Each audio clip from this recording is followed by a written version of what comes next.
देखो, संगति का फल आपका जैसा संगति रहेगा वैसा ही फल मिलेगा।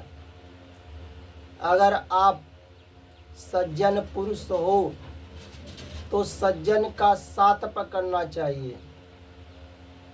अगर आप सज्जन होकर दुष्ट का साथ पकड़ेंगे तो दुष्ट लोग जितना कर्म करते हैं पाप होता है, तो आप भी पाप करेंगे। अगर नहीं भी करेंगे तो दुष्ट के संगति से पाप बनते हैं।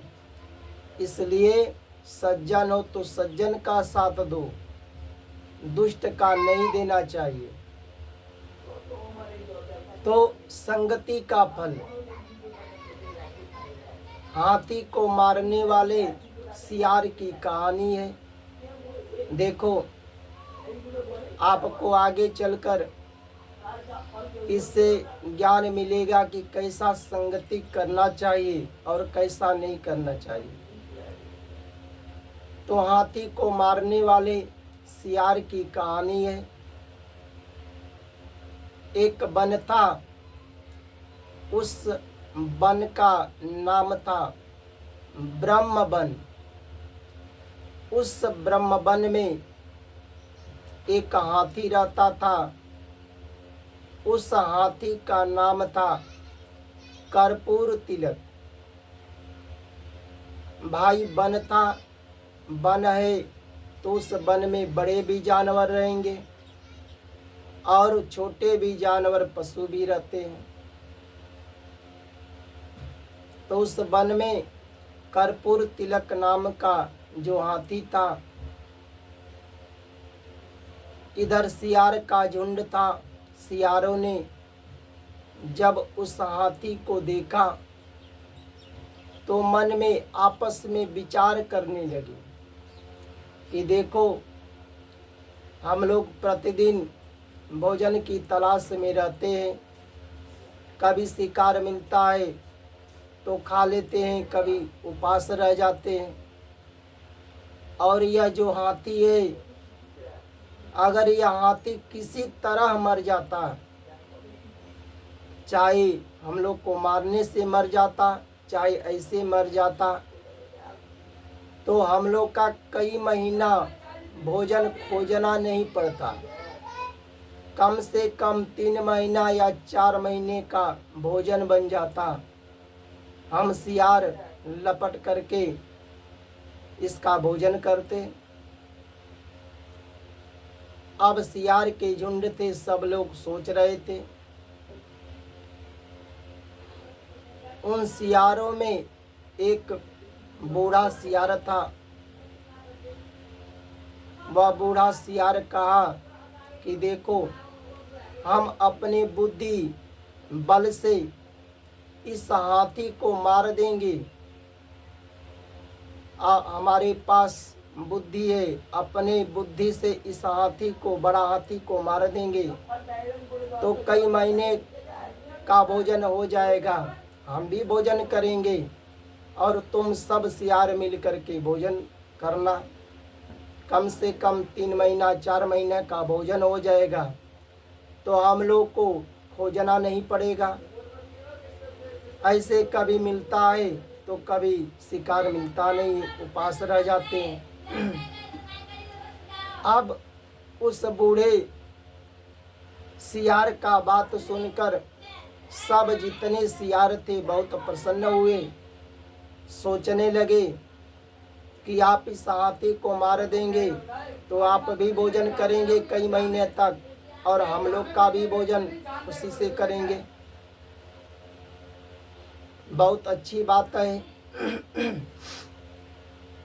तब वह बूढ़ा जो सियार था हाथी के पास गया और जा कर के सबसे पहले वह बूढ़ा सियार हाथी को साष्टांग प्रणाम किया। क्या किया? सबसे पहले प्रणाम किया।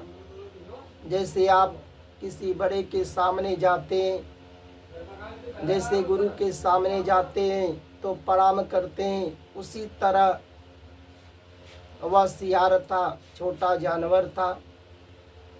हाथी के पास गया तो साष्टांग प्रणाम किया और सियार कहा कि देखो देव, जानवरों में बड़े हो, राजा के समान हो, हम किसी बात को लेकर आए हैं, हमारे पर कृपा दृष्टि कीजिए। हम कुछ आशा लेकर आपके पास आए हैं, अगर उस बात को मान जाएंगे, उस बात को पूरा कर देंगे तो इसमें आपका भी भलाई है, आपका नाम है और हम जीवों का भी भलाई है पीछे से। अब उस सियार की बात सुनकर कर्पूर तिलक हाथी ने कहा, भाई तुम कौन हो, कहाँ से आए हो, क्या नाम है? तब सियार ने कहा, देखो राजा साहब,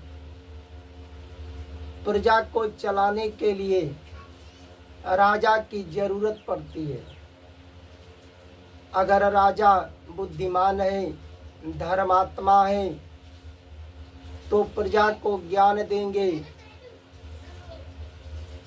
उपदेश देंगे तो प्रजा कार्य करेगी, प्रजा पीछे पीछे चलेगी। और बिना अगर राजा नहीं रहेंगे तो प्रजा कैसा अपना कार्यभार संभालेगा, क्या करेगा, सही करेगा, गलत करेगा? तो बिना राजा का प्रजा कैसे? देखो, एक परिवार को चलाने के लिए एक सदस्य की जरूरत पड़ती है।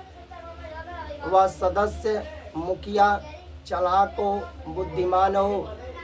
परिवार में कौन बीमार है, कौन सही है? अगर बीमार है तो उसे भी दवा चाहिए ना।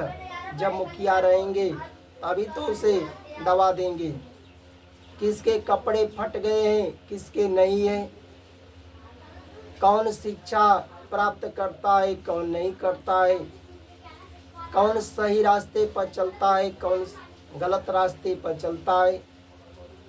अगर उस परिवार के मुखिया रहेंगे तो वह परिवार चलता है, उस परिवार का जो त्रुटि है पूरा होता है।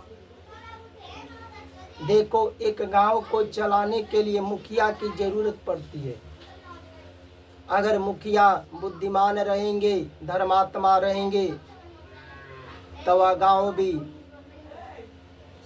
सही रास्ते पर चलेगा। उसी तरह वह सियार कहा कर्पूर तिलक हाथी से, हम छोटे छोटे जानवरों का, सियारों का कोई राजा नहीं है, और हम लोग छोटे छोटे जानवर, पशु आपस में मीटिंग किए हैं कि इस जंगल में आपसे ज़्यादा कोई बुद्धिमान जानवर नहीं है, धर्मात्मा नहीं है। तो हम सब मिलकर छोटे छोटे जानवर आपको राजा बनाना चाहते हैं। अगर राजा बना देंगे तो आप बुद्धिमान हैं, आप धर्मात्मा हैं, आप उपदेश देंगे तो हम छोटे छोटे जानवर कार्य करेंगे, उपदेश सुनेंगे, पीछे पीछे आपके चलेंगे, तो आप राजा रहेंगे, आपका नाम भी रहेगा और हम लोग का भी पीछे से कुछ भलाई होगा। न तो छोटे छोटे जानवर हैं, हम लोग का राजा तो चाहिए। अब देखो, उस सियार की बात सुनकर वह कर्पूर तिलक तो प्रसन्न हुआ कि यह छोटा जानवर सियार तो सही कहता है। तो बहुत प्रसन्न हुआ। सियार ने कहा, राजा साहब, आप बुद्धिमान हैं, धर्मात्मा हैं, और हम लोग सियारों का झुंड है, वहाँ छोटे छोटे जानवर हैं, सब लोग मीटिंग किए हैं। इसी इसी मुहूर्त में आपको राज तिलक कर देंगे, और इसी समय अभी चलिए,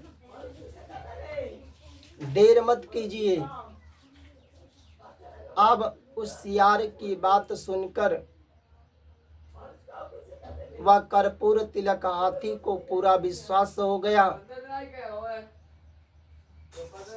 तब हाथी ने कहा, मित्र क्या करें बताओ। तब सियार ने कहा कि इसी समय चलिए, वहां पर हम सब इकट्ठे हुए हैं, आपको राज तिलक कर देंगे, आप राजा बन जाएंगे। राजा बन जाएंगे तो उपदेश देंगे, हम लोग पीछे पीछे छोटे छोटे जानवर हैं, कार्य करेंगे।